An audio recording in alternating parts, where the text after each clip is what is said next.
चलिए फिर हम लोग अपनी क्लास स्टार्ट करते हैं। Good afternoon class. Last lecture में हम लोगों ने काफी कुछ डिस्कशन किया था लेटर्स के ऊपर कि हम लोग क्यों लेटर्स, हमारे लिए क्या इम्पोर्टेंस रखते हैं लेटर्स। तो आज हम लोग बात करेंगे टाइप्स ऑफ लेटर्स की। Okay, yes class, you can mention your attendance in the chat box with your section. Well class, जैसा कि हम लोग वैसे फॉर्मल डिस्कशन पे आए, तो जब से राइटिंग स्टार्ट हुई है काफी टाइम, 1000 years हो गए होंगे, काफी सारा टाइम हो गया होगा जब राइटिंग या लोगों ने लिखना सीखा हो। और इसका कहीं ना कहीं मिलता है ना, इजिप्ट, चाइना और इस तरह के जो इंडस वैली साइड में, वहां से इनके कुछ एविडेंसेस मिलते हैं कि तब से लोगों ने राइटिंग या लिखना या कॉन्सोनेंट वॉवेल ये जो भी रहे, चाहे वो हिंदी में चाहे दूसरे किसी लैंग्वेज में, उनकी स्टार्टिंग मानी जा रही है। ठीक है, तो ऑब्वियसली उसके बाद से ही लेटर स्टार्ट हुए होंगे। लोगों ने अपनी इंफॉर्मेशन शेयर करने के लिए कि बाद में भी उसको एक एज ए एविडेंस रखा जा सके, पढ़ा जा सके। ठीक, तो एक वैलिड, अगर हम लोग बोलें, करस्पॉन्डेंस का वे है, एक वैलिड रिटन कम्युनिकेशन का वे है लेटर्स। और बिजनेस में हम लोग को ये तो लगता है ना कि हम लोग लिख सकते हैं या लेटर ही तो लिखना है, लेकिन नहीं। बहुत सारी ऐसी फॉर्मेलिटीज होती हैं जो हर लेटर में आपको देखने को मिलेंगी। जैसे हम लोगों ने लास्ट टाइम पे बात करी थी क्लाउड की। क्लाउड एक एक्रोनिम है, एक्रोनिम जिसमें फर्स्ट लेटर का एब्रिविएशन बनाया जाता है, जिसमें हम लोगों ने देखा कि एक जो आप लेटर लिख रहे हो उसका लेटर की स्टार्टिंग और एंड और उसमें पूरा जो आप अपनी बात कहना चाह रहे हो वो सीरियलाइज होनी चाहिए। ठीक है, यूनिकनेस होनी चाहिए और कंसाइज होना चाहिए, मतलब इतना लेंदी ना हो कि लोगों का इंटरेस्ट खत्म हो जाए उससे पढ़ने से। तो ये कई सारी चीजें जो हम लोगों ने क्लाउड एक्रोनिम में पढ़ी थी कि क्या क्या चीजें जरूरी होती हैं और क्यों वो उसका पार्ट माना गया है। ठीक है, आज हम लोग लेटर राइटिंग में आगे बढ़ते हैं और हम लोग पर्पस की बात करते हैं।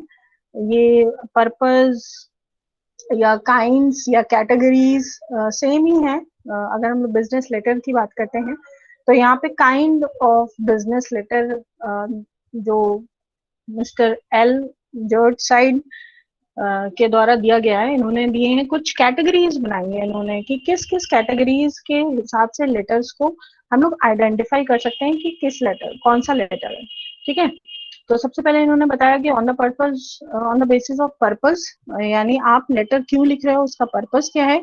तो इसको पॉइंट आउट करते हुए इन्होंने बोला अलग अलग कैटेगरीज है, sales, information, cover letter, problem, goodwill. तो नेक्स्ट उन्होंने बताया on the basis of approach, direct और इनडायरेक्ट। ऑब्वियसली कोई गुड न्यूज हुई, चाहे वो जॉब से रिलेटेड हो या कोई भी और ऑफर्स आ रहे हो, तो वो डायरेक्ट लेटर्स। फिर इनडायरेक्ट जिसमें आपको जैसे कई बार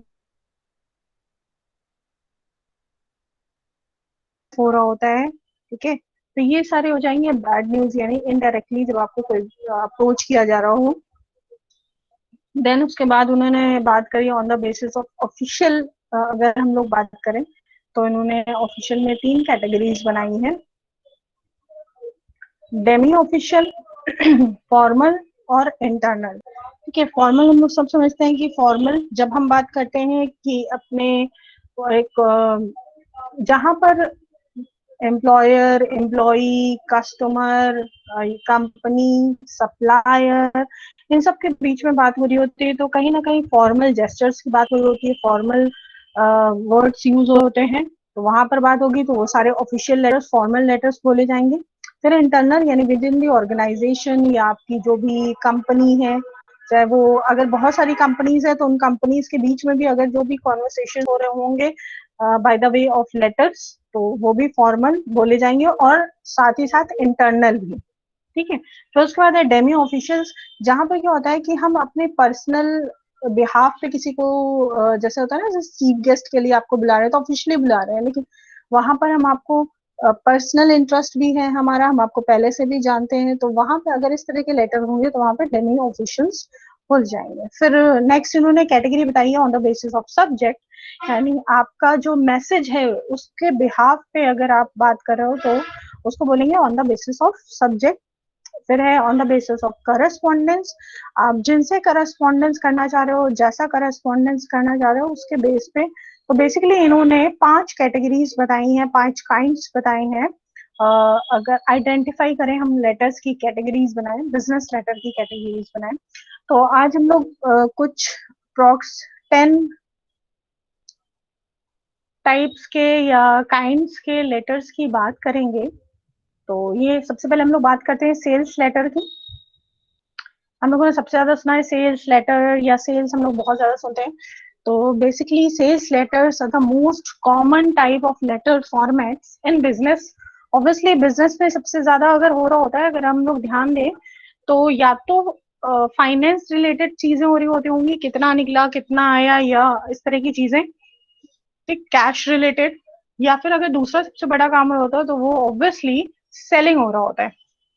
तो सेलिंग से रिलेटेड जितने भी लेटर्स आप बनाते हैं वो सारे के सारे सेल्स लेटर कहलाते हैं। और यहाँ पर कुछ दिया है कि जब भी हम सेल्स लेटर लिखते हैं, कुछ तो क्लास हम लोगों ने जब भी बात करी है ना कि एक फॉर्मेशन होता है, एक बेसिक फॉर्मेट होता है बनाने का, वो सबका सेम रहता है। बस ये जो अब हम लोग लेटर्स पढ़ेंगे, 10 लेटर्स पढ़ेंगे, बहुत सारे होते हैं, बाकी हम लोग बाद में पढ़ेंगे। तो इनमें कुछ पॉइंट्स ऐसे होते हैं जिनसे ये समझ आता है कि भाई ये सेल्स लेटर है, इसकी अप्रोच सेल्स लेटर वाली है।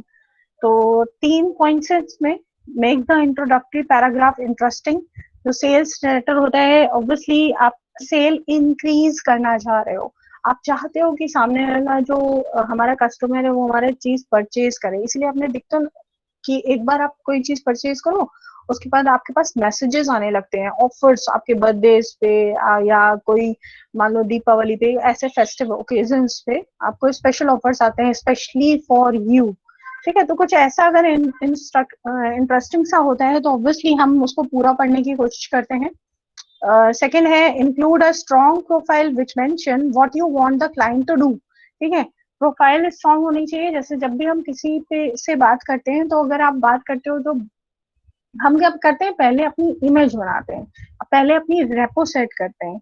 सेम यहाँ पर भी वही बात बोली जा रही है कि जब भी हम सेलिंग करना चाहते हैं या किसी को क्लाइंट बनाना चाहते हैं या कस्टमर इंक्रीज करना चाहते हैं, तो हमें अपनी भी तो रेपो बनानी पड़ेगी, हमें अपनी ब्रांड इमेज भी तो बनानी पड़ेगी। इसीलिए लोग कई बार आपने देखा होगा ना, कोई न्यूज़पेपर पढ़ो, दुनिया का विश्व का नंबर 1 पढ़ा जाने वाला अखबार, इस तरह से स्टेटमेंट्स होता है। या कोई भी अवार्ड हो गया या कोई भी ऐसी चीज हो गई, तो क्या होता है, इन इस तरह की चीजों को मेंशन किया जाता है। इससे क्या होता है, रैपो बनती है। जब सेलिंग वाला पार्ट आता है ना, तो आपको पता चलता है, इसीलिए आपने देखा होगा एडवर्टीजमेंट्स में ऐसे सेलिब्रिटीज को लिया जाता है, जैसे स्पोर्ट्स की अगर कोई चीज हो रही होगी तो स्पोर्ट्स से रिलेटेड या फिटनेस फ्रीक टाइप के लोगों को लिया जाएगा। यानी उस रेपो को बिल्ड करने के लिए आपको अपनी प्रोफाइल स्ट्रांग रखनी होती है। तो उस प्रोफाइल को आप जैसे भी जस्टिफाई कर सको, कि आप बोल सकते हो कि अभी हमारे यहाँ ये इवेंट हुआ था, हमारे यहाँ ये सेलिब्रिटी आए थे, या हमने ये अवार्ड शो ऑर्गेनाइज कराया था। जैसे फॉर एग्जाम्पल अगर हम लोग बात करें, जैसे टाटा टी वाले जागो ये वाला चला रहे हैं, ठीक है, तो उन्होंने अभी बोला है ना कि आपकी कुछ उन्होंने बोला है कि जो फ्रंट लाइनर्स है हमारे, उनके लिए स्पेशली जागो रे, ऐसा कुछ अभी नया आया उनका। ठीक है, आप लोग देखोगे तो आपको पता चलेगा। तो ये क्या होता है, अपने रेपो बिल्ड करना, कि हम चाय के साथ जागना तो है, लेकिन हम ऐसा जगाना चाह रहे हैं जो आपका कॉन्शियसनेस आपकी जाग जाए। फाइन। फिर उसके बाद थर्ड पॉइंट है keep it short and crisp. छोटा भी हो, है ना, शॉर्ट में भी आप बात करो, वो क्रिस्प भी होनी चाहिए, मतलब इंटरेस्टिंग भी होनी चाहिए, ऐसा हो कि लोगों को मतलब लोग अट्रैक्टेड रहें कि अच्छा ये क्या बात बोलने जा रहे हैं। जैसे कई बार कुछ लोग क्या करते हैं, बात करते हुए स्लैंग्स यूज करते हैं या कुछ ऐसी पॉइंट्स यूज करते हैं, या कई बार स्टोरी जो टेल कर रहे होते हैं, स्टोरी टेलिंग जो कर रहे होते हैं, वो आपको देखो वो फ्रेजेस का इस्तेमाल करते हैं। तो ये सारी चीजें क्या करती हैं, चीजों को शॉर्ट तो करती हैं, साथ ही साथ ऐसा थोड़ा क्रिस्पी बनाती हैं, इंटरेस्टिंग बना देती हैं कि लोग पढ़ना चाहते हैं, लोग सुनना चाहते हैं। सेम सेल्स लेटर में भी, तभी आपकी सेल्स इंक्रीज होगी। फिर नेक्स्ट आ जाते हैं हम लोग, next is order letters simplest form है, आप किसी को भी किसी भी चीज का ऑर्डर दे रहे हो, ठीक है, तो उसके लिए आप लेटर लिख रहे हो, तो यहाँ पे वही बात है। यहाँ पर भी कुछ पॉइंट्स दिए हैं हम लोग, फॉर्मेट दिया हुआ है, तो सबसे पहले क्या है, सेंडर्स एड्रेस, बेसिकली वही सारी चीजें हम लोगों ने बात करी थी। स्पेशल पॉइंट क्या है, sender, date, receiver, subject, salutation, body, journal, जो हम लोगों ने पहले भी बात करी है। अब बात कर लेते हैं कि क्या इन्होंने बोला है। पहला पॉइंट है, introduce yourself and the purpose of writing the letter. If you are ordering something, तो आप अपना पहले पर्पस बताओगे ना, कि आप क्यों ये आपने लेटर लिखा हुआ है, आपको क्या चीज चाहिए, तो आप अपना पर्पस मेंशन करोगे। सेकंड, डिटेल, पहले तो आपने पर्पस किया कि भाई ऑर्डर आप दे रहे हो, आप मान लीजिए कोई रॉ मटेरियल, हमारे यहाँ पेन्स बनते हैं, ठीक है, तो हम लोगों ने पेन के लिए इंक और भी चीजें जो रॉ मटेरियल है हम ऑर्डर कर रहे हैं, तो बेसिकली हमने पहले उनको डिस्क्रिप्शन नहीं दिया, पहले हमने इंट्रोड्यूस किया कि भाई हम ये कंपनी है और हम नया सप्लायर ढूंढ रहे हैं, तो हम आपको ऑर्डर देना चाहते हैं, और इसलिए पर्पज से हमने आपको लेटर लिखा है। सेकंड में हम लिखेंगे डिटेल, कि हम क्या क्या चीजें हमारे यहाँ प्रोडक्ट बनते हैं और हमें क्या क्या रॉ मटेरियल चाहिए होते हैं, तो आप डिटेल्स लिखोगे। फिर थर्ड में लिखोगे, एंड में जब आप कंक्लूड करोगे कि फर्दर अगर आप हमसे और कोई क्वेरी करना चाहते हो और रेट से रिलेटेड या और चीजों के लिए, तो आप हमसे बात कर सकते हो, कॉन्टेक्ट कर सकते हो डायरेक्टली, या इस तरह से हम अपना वाइंड अप कर सकते हैं थर्ड वाला पैराग्राफ, या डिपेंड करता है पहली बार लिख रहे हैं ऑर्डर के लिए या बार बार लिख रहे हैं, तो डिपेंड करता है। फिर कॉम्प्लीमेंट्री क्लोजिंग, और भी कुछ, अगर आप जैसे कई बार होता है ना, अगर आप हमें क्रेडिट दोगे तो हम आपको जो आपके रेट्स हैं, आपके बेस्ट सूटेड रेट्स हैं, तो हम उस पर आपका सामान परचेज करेंगे। अगर आप हमें क्रेडिट टाइम लिमिट दोगे, 2 महीने बाद अगर पेमेंट करने को बोलोगे, तो ठीक, तो यहाँ पर आप कॉम्प्लीमेंट्री कुछ ऐसा लिख सकते हैं। लास्ट वाला है जो आपका सेंडर्स नेम, सिग्नेचर, डेजिग्नेशन, और उसके बाद एनक्लोजर्स, कार्बन कॉपीज, ये इसके बाद आप एडिशनली उसमें लिख सकते हो। अपनी कंपनी की प्रोफाइल के ब्रोशर्स लोग लगा देते हैं, तो ये मेंशन किया जा सकता है ऑर्डर लेटर में।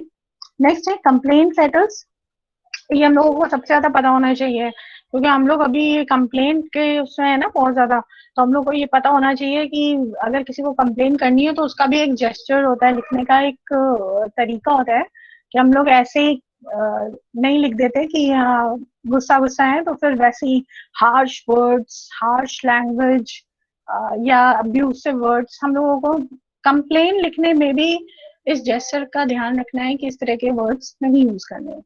Well, this type of business letter is written to show dissatisfaction exactly with a product or a service. It is important to write a complaint letter with professionalism and clarity. ये बहुत जरूरी है कि आपको professionalism यानी abusive words या ऐसा कुछ नहीं यूज करना है। हाँ, आप दिखाइए कि आप आपका डिससेटिस्फेक्शन शो होना चाहिए, वो भी जरूरी है, और क्लियर होना चाहिए, मतलब आप डिससेटिस्फाइड हो लेकिन उसके पीछे रीजन क्या है जिससे आप डिससेटिस्फाइड हो।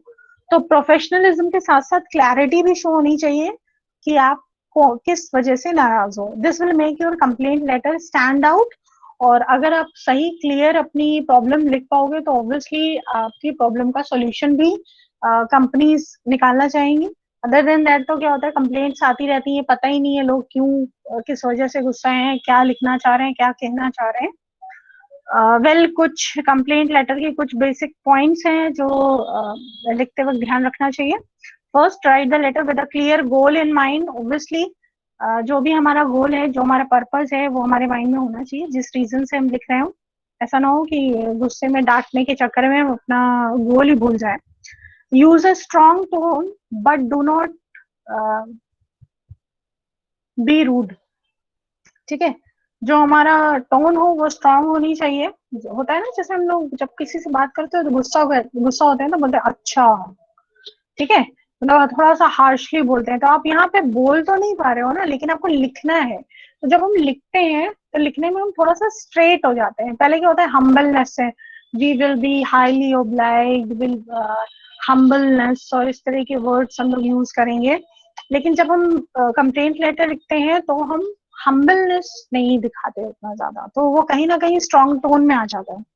पर आपको रूड रूड नहीं फील कराना है कि आप बिल्कुल ही रूड हो, तो वो भी गलत हो जाता है, प्रोफेशनलिज्म की कैटेगरी में नहीं आता। फोकस ऑन द प्रोडक्ट और सर्विस, आपको आपकी नाराजगी प्रोडक्ट या सर्विस पे दिखानी है, इंडिविजुअल किसी को टारगेट नहीं करना है। Do not throw personal attacks, obviously. Last है ट्राई बीइंग, आपको कोशिश करनी है एम्पैथेटिक रहने की। दो वर्ड्स होते हैं क्लास, एक होता है सिंपैथी, एक होता है एम्पैथी, उसी से एम्पैथिक बनाए।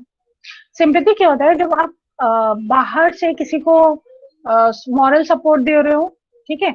और एम्पैथी होता है जब आप खुद को सामने वाले की जगह पे रख के सोचते हो, तब आप ज्यादा फील करके सामने वाले की प्रॉब्लम को का सॉल्यूशन निकालते हो, या उसको मोटिवेट करते हो, या उसको समझाते हो, तो उसको बोलते हैं एम्पैथेटिक होना, ठीक है। तो थोड़ा ज्यादा ये इंटरनल साइड में होता है, इसको बोलते हैं। तो जब भी आपको कंप्लेन अगर देनी है तो एम्पैथाइज होते हैं, और उसी के तरह ही हमें वो लेटर की टोन भी रखनी है, तभी क्या होता है हमारी जो कंप्लेंट होती है वो सुनी जाती है और रिजॉल्व को किया जाएगा। ओके, फिर हम लोग आ जाते हैं नेक्स्ट, अपॉलजी लेटर। ठीक है, कंप्लेंट के बाद तो ऑब्वियसली अपॉलजी तो आनी है। और बिजनेस में आप ये मान लो कि जैसे कहते हैं ना, कस्टमर इज गॉड, ठीक है, इस तरह आपने सुना होगा। तो ऑब्वियसली कोई भी कंपनी कस्टमर को नाराज नहीं करना चाहती, क्योंकि एक नाराज कस्टमर आपके 10 नए कस्टमर्स को जो होता है ना कि उनको डाइवर्ट कर सकता है, या पुराने कस्टमर्स को भी आपके डाइवर्ट कर सकते हैं, तो बहुत रिस्की होता है ये। कस्टमर्स को नाराज नहीं करना चाहिए। तो अपॉलजी लेटर्स ऑब्वियसली बार बार लिखे जाते हैं, चाहे वो किसी के लिए भी हो, कस्टमर्स के अलावा भी किसी से हो सकते हैं, आपके सप्लायर, आपके इन्वेस्टर भी हो सकते हैं, जिनको आप अपॉलजी लेटर लिख सकते हो, क्योंकि इनकन्वीनियंस में आप लिखते हो इस तरह के लेटर्स। तो ऑब्वियसली, और आपको एक होता है ना रेपो बनानी है, आपको एक अच्छा रिलेशनशिप बनाना, बिल्ड करना है, स्ट्रॉन्ग बनाना है, लॉयल कस्टमर बेस बनाना है, तो आपको अपॉलजी लेटर अच्छी लिखनी आनी ही चाहिए। ऑब्वियसली जब हमें अपोलॉजी लेटर लिखना होगा तो हमें क्या चीजें माइंड में रखनी होगी, एक्नॉलेज योर मिस्टेक। हाँ, ये तो क्लास बहुत जरूरी है। बेसिकली होता क्या है कि जब भी हम सॉरी बोलते हैं, सॉरी बोलने वाला सामने वाला पूछता है कि तो दोबारा ये नहीं करोगे, दोबारा फिर इसके लिए क्या करना चाहते हो आप, कैसे रिजॉल्व करोगे, तो हमें आंसर्स ही नहीं पता होते, क्योंकि हमें ये नहीं पता होता कि हम किस चीज के लिए सॉरी मांग रहे हैं, हमने बस सॉरी बोल दिया भाई सॉरी, ठीक है। तो आपको जेन्युइनली आपको रीजन पता होना चाहिए आपकी मिस्टेक का। Second, apologise in person apart from writing the letter, ये ज्यादा जरूरी। कई बार क्या होता है, हम अपने फ्रेंड से भी नाराज हो जाते हैं ना, मैसेज में तो सॉरी लिख देते हैं, लेकिन जब हम पर्सनली सामने जाते हैं तो सेम एटीट्यूड, अरे अब तो सॉरी बोल दिए ना, अब तो ठीक है, क्या है, ठीक। तो ये नहीं करना चाहिए। यानी सॉरी बोलने के साथ साथ आप जेन्युइनली उस सॉरी को मान रहे हो, एक्सेप्ट किया है आपने कि नहीं, हाँ, उस गलती को, वो भी दिखना चाहिए, आपकी सिंसेरिटी में दिखनी चाहिए। तो आपको सिंसेरिटी के साथ अपोलोजाइज करना चाहिए। लास्ट है, मेंशन द रेक्टिफिकेशन और improvements that will be made. Even personally भी हम लोग ये करते हैं ना, कि अगर गलती हुई है, मिस्टेक मान ली है, तो उसके बाद कोशिश करते हैं कि वो दोबारा से ना हो। ठीक सेम यहाँ पे भी, बिजनेस में भी, अगर आपसे कोई गलती हो गई है, इसका एक एग्जाम्पल भी बहुत अच्छा अपोलॉजी वाला। अगर आप गूगल पे जाके सर्च करोगे, मे बी आप लोगों को शायद उतना याद ना हो, या शायद याद हो, नोकिया के फोन आते थे, तो उसमें एक बार बैटरीज की बहुत प्रॉब्लम आई थी, बहुत ज्यादा प्रॉब्लम आई थी, मतलब बैटरी या तो फूल रही थी, चलन हो रही थी, या फिर ब्लास्ट कर रही थी, या डेड हो जा रही थी। आई थिंक कि BL5C बैटरीज थी। तो वो इतना ज्यादा हो गया था, और उस टाइम पे क्या था, नोकिया एक बहुत मतलब कहा जाए कि रिनाउंड ब्रांड था, प्रेस्टिजियस ब्रांड था, और लोगों के पास, मतलब जैसे ये उस टाइम की बात है जब BSNL के सिम्स बहुत मुश्किल से मिला करते थे, बहुत स्टार्टिंग के टाइम में, ठीक। तो तब की बात है, तो बहुत ऐसा कुछ हुआ। तो सिर्फ ब्रांड इमेज को बचाने के लिए नोकिया ने जिसने भी वो सेट खरीदा, और जिसके जिसके सेट में BL5C बैटरीज थी, उन्हें रिप्लेस किया फ्री ऑफ कॉस्ट, ठीक। तो ये वही रेक्टिफिकेशन ही था, जो कि आपकी ब्रांड इमेज जब इस जगह पे पहुंच जाती है तो आप उसको रेक्टिफाई करना बहुत जरूरी है। तो नोकिया ने एक और बहुत बड़े लेवल पे ये हुआ था, उन्होंने उन्हें ये करना पड़ा था, क्योंकि फिर बाद में अब उन्होंने अपोलॉजी भी मांगी थी। सेम यही अगर हम लोग देखें तो अपोलॉजी मैगी वालों के साथ हुआ, जो आपको याद होगा। ठीक। तो ये अपोलॉजी, फिर उसके बाद उसको रेक्टिफाई करना और मेंशन करना कि हाँ आपसे ये गलती हुई है, तभी आपकी ब्रांड इमेज बेटर हो सकती है।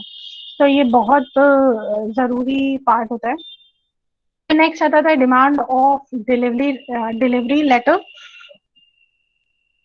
Demand for delivery letter informs the supplier that delivery wasn't made on time, may be, मतलब आपका जो डिमांड कर रहे हो आप दोबारा से, अगर आपकी डिलीवरीज नहीं हुई है टाइम पे, उसके लिए है। तो आपको लेटर लिखते वक्त क्या क्या चीजें ध्यान में, और ये कई बार होता है, लेट हो जाता है, ट्रैफिक में प्रॉब्लम्स होती हैं, या रूट्स में, जैसे अभी कुछ हुआ था ना, कहीं केनाल थी, और जहाँ पे वो एटलीस्ट 1 वीक एक बहुत बड़ा सा वेसल शिप जो फंसा था। ठीक है। तो सुएज कैनाल आई थिंक ऐसा कुछ था, तो उसकी बात कर रहे हैं। तो अगर ऐसा कुछ हो जाता है तो आप उसके डिलीवरी के लिए दोबारा डिमांड लेटर्स लिख सकते हैं। आपको कौन कौन सी मेजर चीजें ध्यान में रखनी होंगी। Mention the order details, obviously अगर आप दोबारा भी कोई इस तरह की डिटेल लिख रहे हो तो आपको उसमें पूरा ऑर्डर डिटेल लिखनी पड़ेगी, ताकि लोग होता है ना, आपके ऑर्डर में पूरी डिटेल होनी चाहिए, लेटर में, sorry. Attach the relevant purchase document to the letter. Official letters के साथ हमेशा कोशिश करी जाती है, एनक्लोजर्स लगाए जाते हैं, ताकि जब भी आपके पास होता है ना, रिफ्रेश हो जाए एक तरीके से, आपको क्लियरली पता चल जाए कि भाई कौन सा ऑर्डर था, उसमें क्या क्या चीजें थी। ठीक। थर्ड पॉइंट है include the items purchase, purchase date, delivery date, जो भी डेट्स हैं, पेपर्स लगे हुए हैं, वो सारी चीज उसके साथ इंक्लूड करने चाहिए।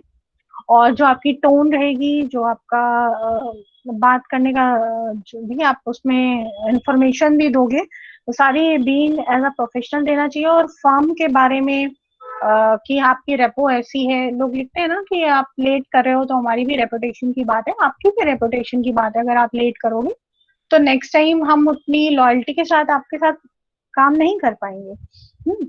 पर आ जाते हैं हम लोग नेक्स्ट, एडजस्टमेंट लेटर्स। ये कई बार हो जाता है ना कि हम लोग कुछ लेने गए और उसमें कुछ पसंद नहीं आया, तो हमें एडजस्टमेंट करने पड़ते हैं। सेम इसी तरह ऑर्गेनाइजेशंस भी करती हैं। आपने मान लीजिए एक सप्लायर सेलेक्ट किया, आपने उसी सप्लायर से आप सारे रॉ मटेरियल खरीदते हो, फिर आपने बोला कि भाई इस बार हम आपसे ये रॉ मटेरियल नहीं खरीदेंगे, हम ये वाला खरीदेंगे। तो इस तरह के जब लेटर्स हम लोग लिखते हैं तो उन्हें बोलेंगे एडजस्टमेंट लेटर्स। और ये इसके एग्जाम्पल्स बहुत सारे हो सकते हैं। ठीक।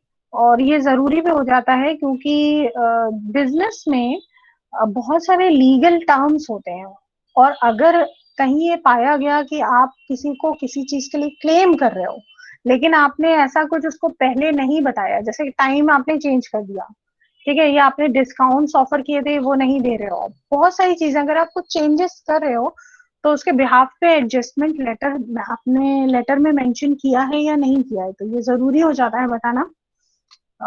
यहाँ पर हम लोग उन्हीं एडजस्टमेंट की बात कर रहे हैं, तो ऑब्वियसली जब आप एडजस्टमेंट्स के लिए बात करोगे तो आप थोड़ा हम्बल होगे, आप चाहोगे कि सामने वाला आपकी हेल्प करे इस सिचुएशन से निकलने के लिए, इन एडजस्टमेंट्स को करने के लिए। Acknowledge receiving the complaints. अगर कंप्लेंट्स के बिहाफ पे कोई एडजस्टमेंट्स करने पड़ रहे हैं, जो होता है ना कई बार, जैसे नोकिया का BL5C बैटरी था, या मैगी वाली प्रॉब्लम थी, ये कंप्लेंट हुई, और उसके बाद जिसने अगर इस तरह की कोई परचेज करी है, प्रोडक्ट आपका परचेज किया है, तो वो आप रिप्लेस करो। ठीक है। तो यहाँ पे इस तरह की चीजें हो सकती है। नेक्स्ट है explain the process of complaint. हाँ, और साथ में उसका पूरा प्रोसेस भी बताओगे कि आप अपना कंप्लेंट कैसे डाल सकते हो, कंप्लेंट डालने के बाद आपको कितने दिन में रिम्बर्समेंट या एडजस्टमेंट्स आपके रिजॉल्व होंगे, क्या स्टेप्स में देखी जाएंगी, किससे बात करनी है, ये सारी चीजें हमें ध्यान में रखनी चाहिए एडजस्टमेंट लेटर्स लिखने के लिए। फिर नेक्स्ट आ जाता है इंक्वायरी लेटर्स। इंक्वायरी ऑब्वियसली जैसे उसके नाम से ही लग रहा है, इंक्वायरी करने के लिए, किसी चीज की इंफॉर्मेशन लेने के लिए। और बिजनेस में क्या होता है, जब टेंडर्स निकालते हैं, अगर मान लीजिए हमारे यहाँ कोई जैसे अभी मेट्रो ही बननी है, तो ऑब्वियसली मेट्रो बनने से पहले एकदम से तो मेट्रो नहीं बननी स्टार्ट होगी ना, उससे पहले इंक्वायर किया गया, उससे पहले चेक किया गया कि कहाँ उसकी नीड है। तो ऑब्वियसली इंक्वायरी लेटर्स का जो अलग अलग मिनिस्ट्रीज है उनके पास गए होंगे, या यूपी की जो मिनिस्ट्री है वहां पर गए होंगे, उनसे पूछा गया होगा कि आपको क्या नीड है इस चीज की, आपको क्या मेट्रो ट्रेन की जरूरत है। सेम अगर हम और नीचे चले आए तो फिर हम लोग देख सकते हैं कि जब इसका रॉ मटेरियल परचेज किया होगा तो अलग अलग जगह इंक्वायरीज करी गई होगी कि भाई आपके पास इस तरह की क्वालिटी का प्रोडक्ट मिलेगा कि नहीं मिलेगा। तो किसी भी चीज के लिए आप इंक्वायर कर सकते हो, इंक्वायरी ले सकते हो, और ये शॉर्ट होना चाहिए और क्लियर होना चाहिए, क्योंकि आप किस चीज के लिए, कौन सी पर्पज के लिए इंक्वायरी कर रहे हो, उससे सामने वाले को रिप्लाई देने में आसान हो जाता है, इजी हो जाता है। फिर नेक्स्ट है follow up letters. Follow up letters जैसे होता है ना कि एक बार आपने इंक्वायरी करी, उस इंक्वायरी की इंफॉर्मेशन आई, तो फिर आप अपने जो सप्लायर है आप उनसे बात कर रहे हो कि अभी वो इंटरेस्टेड है कि नहीं है, हमने जिन चीजों की इंक्वायरी करी थी वो प्रोडक्ट हमें देना चाहते हैं या नहीं देना चाहते। या इवन हम लोग कस्टमर्स से भी फॉलो अप्स लेते हैं। मान लीजिए कि हम रेडीमेड गारमेंट्स बनाने वाली कंपनी है, और हमने हमारे कस्टमर्स हैं जो ऑब्वियसली कोई कंपनीज ही होंगी क्योंकि हम मैन्युफैक्चरर है, तो हम कंपनीज को दे रहे हैं, मान लीजिए पेंटालून्स को दे रहे हैं, तो हम फॉलो अप लेटर्स लिखते हैं कि सर आपको दीपावली के आ रही है, आपको एक दो महीने पहले ही पूछेंगे उससे, बल्कि और ज्यादा। तो हम उनसे ये फॉलो अप लेटर्स लेते हैं ना कि सर आपको क्या नीड है, इस तरह के फेस्टिव ओकेजन आने वाला है, आपको किस तरह का प्रोडक्ट चाहिए, अब आपको क्या चाहिए। भले ही वो आपको ऑर्डर्स दे रहे हो या नहीं दे रहे हो, आप फॉलो अप्स लेते रहते हो, कि कहीं ना कहीं, या आप ये बोलते रहते हो हमारे पास ये नए तरह का प्रोडक्ट आया है, नए तरह की मैन्युफैक्चरिंग हो रही है, क्या आप इंटरेस्टेड हो इसमें, इसको परचेज करने में। तो आप फॉलो अप लेटर्स भेजते रहते हो। फिर नेक्स्ट है नेटवर्किंग लेटर्स, जो बेसिकली बेस होते हैं रेफरेंस पे, इनको बोलते हैं नेटवर्किंग लेटर्स। और आजकल के टाइम में नेटवर्किंग अब देख रहे हो ना हर चीज में, चाहे वो मेडिसिनल चीजें हो, चाहे वो किसी प्रोडक्ट में हो, ये इस तरह के बिजनेसेस भी अच्छे लेवल पे चल रहे हैं। तो most of the time networking letter को आप रेफरेंस लेटर्स भी सुन सकते हो। It means building a strong relationship with someone on a professional level. It is important to write good networking letters, as taking the time to do such simple task. अपनी company की brand image बनाने के लिए आप अलग अलग जो, मान लीजिए आपके कंपनी में एग्जिस्टिंग अभी जितने भी कस्टमर हैं, लेकिन आपके कुछ कस्टमर ऐसे थे जो जो आपको पहले तो सामान आपको परचेज कर रहे थे लेकिन बाद में नहीं कर रहे हैं। तो आप क्या करते हो, उनको दोबारा से एक फॉलो लेटर्स भेजते हो, या उनको इस तरह से दोबारा से जुड़ने के लिए, अपनी कंपनी की, अपनी ऑर्गेनाइजेशन का पार्ट बनने के लिए आप उनको लेटर्स भेजते हो, तो वो नेटवर्किंग लेटर्स की कैटेगरी में आ जाएंगे। क्योंकि आप अपना नेटवर्क दोबारा से बिल्ड करना चाहते हो। ऑब्वियसली अब इसमें कुछ पॉइंट्स इन्होंने दिए हैं, और हम उन्हीं को ये लेटर्स रेफर करते हैं जिन्हें हम पहले से जानते हैं, और आगे फ्यूचर में भी उनके साथ कोलैबोरेशन करना चाह रहे हैं। ठीक है। और जैसे फॉर एग्जांपल ये थैंक यू लेटर्स भी हो सकते हैं, और इस तरह से भी हो सकते हैं हेल्प करने के लिए और ट्रस्ट बिल्ड करने के लिए, कोई भी जेस्चर के लिए भी। मतलब बेसिकली एक रेफरल लेटर इसलिए बोले जाते हैं क्योंकि आप पहले से उस पर्सन को जानते हो। ठीक है, रीच में होते हैं वो आपके। फिर लास्ट है रेजिग्नेशन लेटर्स। ये थोड़ा सा एक कहा जाए कि नेगेटिव भी होते हैं ये, और कई बार होता है ना कि जब हम किसी कंपनी को छोड़ रहे होते हैं तो हम रूड हो जाते हैं, तो हमें ये नहीं करना है। अगर आप कोई ऑर्गेनाइजेशन छोड़ भी रहे हो तब भी आपको फॉर्मल वे अपना ध्यान में रखना ही है। जैसे फॉर एग्जाम्पल यहाँ पे कुछ पॉइंट्स दिए गए हैं। Mention the last working date. Obviously आप अपने रेजिग्नेशन लेटर में ये जरूर मेंशन करोगे कि आप किस दिन तक इस ऑर्गेनाइज, क्योंकि कई बार क्या होता है ऑर्गेनाइजेशंस ये कहती हैं कि आपको जब ये जॉब छोड़नी है आप उससे एक महीने पहले बताओगे, 30 डेज पहले बताओगे, ताकि हम आपकी जगह पे किसी पर्सन को अपॉइंट कर सके। सेम यही ऑर्गेनाइजेशंस भी करती हैं। अगर ऑर्गेनाइजेशंस करती हैं तो उनका उनके ऊपर है, वो उनको 2 महीने पहले बताना पड़ेगा विद रीजन, वैलिड रीजन। ठीक है। Explain the causes of leaving. Obviously क्यों छोड़ के जा रहे हैं, रीजंस बताने। इंक्लूड योर एम्प्लॉय कोड, ये डिपेंड करता है आपकी ऑर्गेनाइजेशन के ऊपर। आपके यहाँ अगर एम्प्लॉय कोड चलता है या ऐसा कोई रेफरेंस नंबर होता है या ऐसा कोई पर्टिकुलर कोड नंबर दिया जाता है, आपका आईडी दी जाती है, आईडी नंबर है, वो आपको इंक्लूड करना चाहिए उसमें। Thank the company for the various opportunities. Obviously जाते वक्त हमेशा ही ध्यान रखना चाहिए कि आप बुराई करके नहीं जाओगे। आप जो भी आपने इस ऑर्गेनाइजेशन में रह के सीखा है आप उसको अप्रिशिएट करोगे। और आपका लेटर शॉर्ट होना चाहिए, रेजिग्नेशन वाला, उसको भी बहुत लंबा, बहुत सारी चीजें नहीं होना चाहिए। और बेसिकली ये जो रेजिग्नेशन लेटर होता है ये एचआर ऑफ द कंपनी को ही लिखा जाता है। फाइन क्लास, तो these are all the letters. और हम ये चाहेंगे कि अच्छा चले, पहले अभी हम लोग ये जो हम लोगों ने अभी आपको टास्क दिए हैं अभी वहीं तक रखते हैं। फिर आगे हम फ्यूचर में लेटर वाला भी एक टास्क देंगे। देखो वही टास्क क्लास हम इंक्लूड कर रहे हैं जो एक्चुअल में फ्यूचर में आपको कहीं ना कहीं आप देखोगे वो आपके यूज में जरूर आएगा। ठीक है, और आई होप कि आप सब इसमें ज्यादा से ज्यादा पार्टिसिपेट करोगे तो आपको अच्छा लगेगा। हमें भी अच्छा लगेगा कि आप सब प्रेजेंटेशन दोगे। सैटरडे को फिर हम लोग देखते हैं। आई होप कि आप सभी ने अटेंडेंस अपनी मेंशन कर दी होगी क्लास।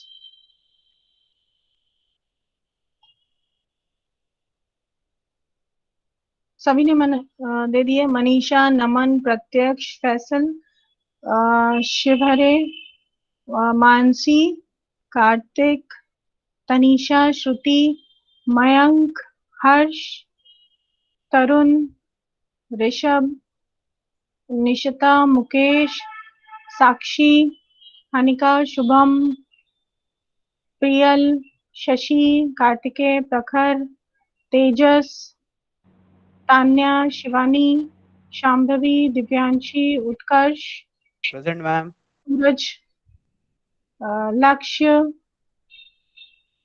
ओके, प्रेजेंट तो बोले बहुत दिन हो गया। हाँ यस हाँ मैम। क्लास। और